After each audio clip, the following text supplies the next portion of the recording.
Hola, ¿qué tal? Soy Eric Echeverri García, estudiante de Ingeniería de Sistemas en la UNAT.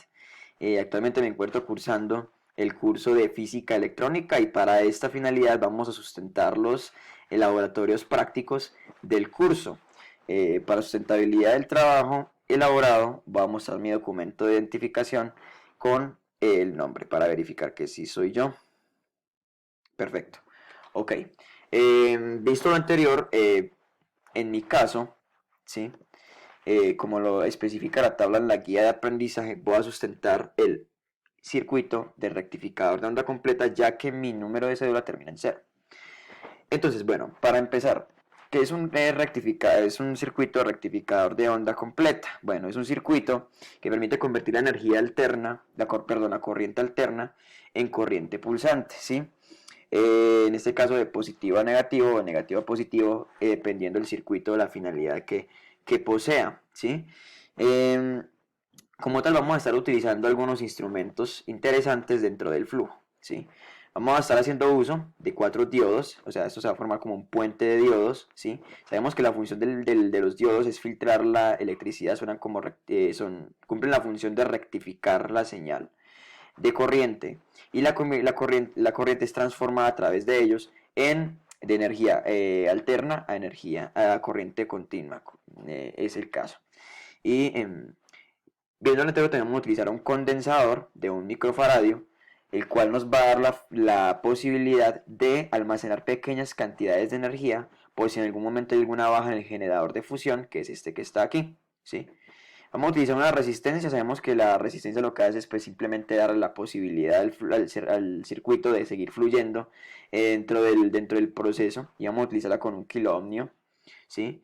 Y a través del circuito vamos a observar a través de unos osciloscopios cómo es la funcionalidad de los componentes en sí y lo que cumplen dentro del circuito. Entonces vamos a movernos a Tinkercad, que es una herramienta que nos permite tener esta finalidad y vemos acá que yo tengo conectado tres osciloscopios, ¿sí?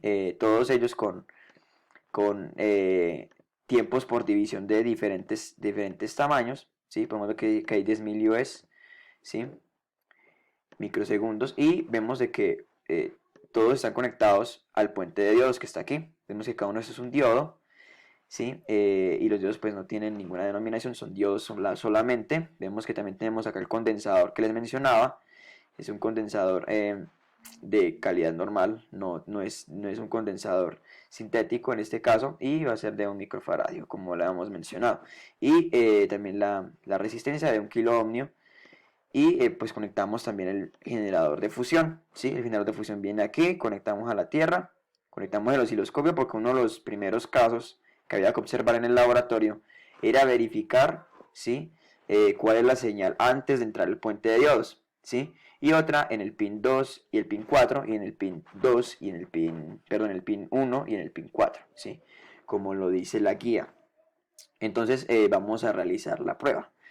Vamos a movernos acá en la guía, vamos a ir por aquí. Y bueno, el primer paso, según el laboratorio, es conecte el osciloscopio entre el pin 1 y el pin 4 y dibuje la señal obtenida. Vamos a correr como tal el laboratorio y vamos a esperar. Bueno, una de las constantes que solicitaba la guía era que la energía, los gigahercios de entrada siempre fueran constantes en 60 GHz. En mi caso, de alguna manera, yo como mi cédula terminaba en cero, no le sumé más al valor, entonces queda en 60 Hz como lo solicitaba la guía.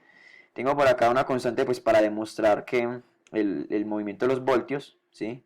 Que yo puedo ir moviendo esto y a medida que yo voy moviendo podemos ver que hay una variación en los osciloscopios dependiendo la ubicación, ¿sí?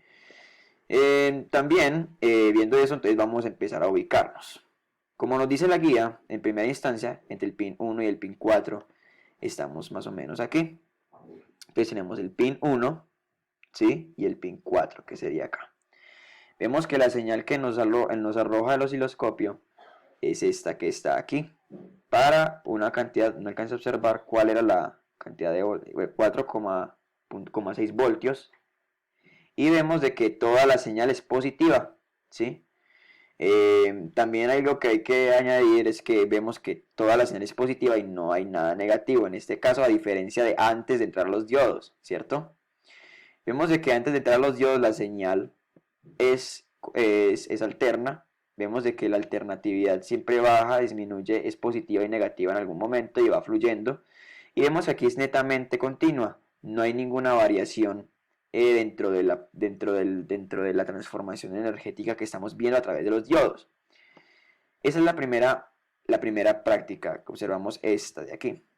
Ahora bien, la siguiente nos menciona que queremos conectar el osciloscopio entre el pin 2 y el pin 4 y dibuje la señal obtenida.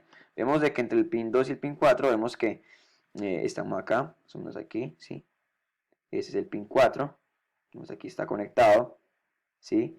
Y aquí está conectado el pin 2, ¿sí? Como salida nos da este tipo de onda. Vemos que aún sigue siendo positiva dentro del osciloscopio, pero miren que la frecuencia aumentó. Miren que la frecuencia dentro de todo el proceso de visualización aumentó considerablemente. Entonces esto nos dice que de alguna manera el condensador está cumpliendo su función dentro del circuito. Y igual también la resistencia que pues, permite que fluya la energía dentro del mismo. Algo más que tocábamos dentro del contexto es que si cambiamos el valor del condensador por uno más grande, ¿qué es lo que pasa con la señal de salida? Pues vamos a hacer la prueba, simplemente cambiamos esto y colocamos, no sé, 400 microfaradios. Y de alguna manera vemos que vamos a detener este momento, vamos a ver si hay alguna reacción cuando yo detengo y subo los faradios. Miren que si hay una reacción, sube demasiado positiva y se vuelve mucho más, las oscilaciones bajan constantemente. Esa es una de las observaciones que podemos tener cuando se sube el valor del condensador, en este caso a 400 microfaradios, que en primera instancia es de 1 microfaradio, entonces es mucha la diferencia. También teníamos, ya lo mencioné, cuál es el papel del condensador, que es almacenar energía como tal. Y pues también evaluábamos las diferencias entre VPP, VP y VRS, ¿sí?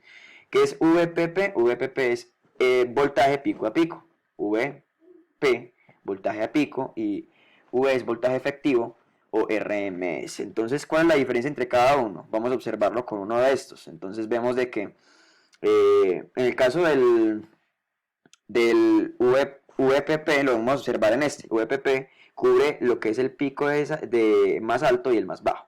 Vemos de que la onda sube, vamos a acercar esto un poquito, sube 2 cuadros, ¿sí? Depende del voltaje.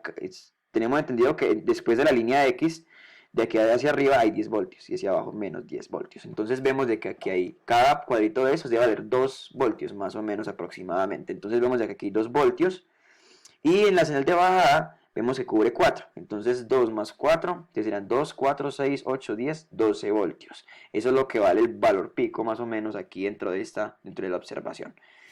El siguiente es el valor pico a pico, no es el valor pico. El valor pico es el que estamos observando aquí. Vemos de que el valor pico es el valor más alto que puede capturarse dentro de la oscilación. Entonces vemos de que la onda sube, ¿sí? Y se toman siempre solo los cuadritos de subida, no los de bajada. Entonces aquí vemos que ahí está prácticamente los 5. Y para el caso del el efectivo, se utiliza una fórmula, ¿sí? Vamos a ver si la puedo ver por aquí. Se utiliza una fórmula que nos permite calcularlo, que es esta, ¿sí? Que son el número de voltios por el cual estamos calculando y la raíz de 2, ¿sí? Que es el número pues directamente de la constante, y pues esto nos da un resultado.